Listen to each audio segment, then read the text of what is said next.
What's going on, guys? Welcome back to another daily race tuning video. And I wasn't planning on doing any more of these for daily race B, but I got a few requests for this car, so I ended up trying it out, and I ended up beating my time in the process. So as always, if you find these videos helpful, please like this video and subscribe to the channel if you haven't already. And that being said, let's take a look at how I tuned the Subaru WRX for daily race B. It's more of the same stuff that I've shown on the other two cars, the G70 and the Atenza. I'll link both of those videos in the description. So we're just doing more of the magic gearbox stuff here, as you can see. And so you need a fully customizable racing transmission for that, and then you throw a high RPM turbo in it, because with that gearbox exploit, you can pretty much throw as much power as you want into this car. As far as raw pace, I think the G70 is still better. Even though I was able to beat my time with this, my G70 lap was not very good. The lap for this was okay. I don't think I can hit a 57 with this, but I can definitely do one in the G70. But I think the times are a bit easier to hit in this car.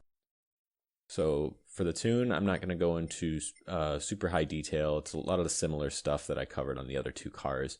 But the ride height isn't super aggressive. It's pretty standard, just high enough to clear the curbs on this track. This car can get away with a little more aggression on the roll bars. It seems to respond to that pretty well. The damping is pretty similar to the other cars, low compression, high expansion. Then I went a little bit front biased on the expansion, just because this car was getting a little tail happy if you tried to give it too much power.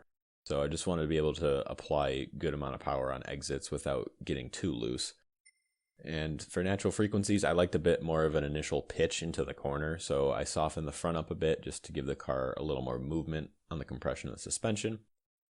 And then the same theme with the other cars for this combo. For some reason, they like a little bit of camber. I found this to be a good spot, and as far as performance and its performance points, you can see if I move this up, I gain quite a few performance points. So this is a nice sweet spot for multiple reasons. And then it's the same thing for the diff. I felt like this was a good setting because when I was trying to get the car to turn on throttle, if I went much past this, then it would start to over-rotate and you'd lose a lot of speed on exits. So I feel like this is a good middle ground between cornering response and actual traction coming out of the exits. And then with the other cars, because we're not hitting a very high top speed, we are going with full downforce.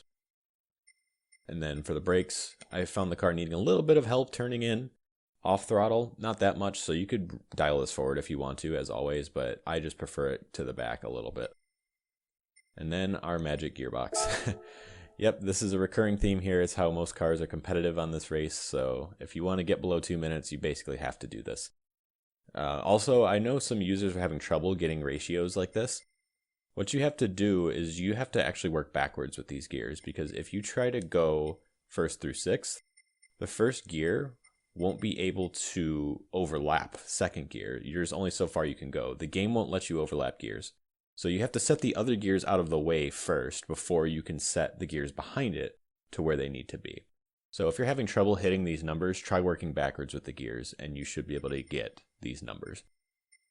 But that's all I've got for the setup, guys. Again, just wanted to share this because I had a few requests for it. I think it's a pretty decent car. It's pretty easy to drive, very consistent. So if you have this car and you've been wanting to drive it, I think it's a great pick, and this is what I think is a pretty good setup for it.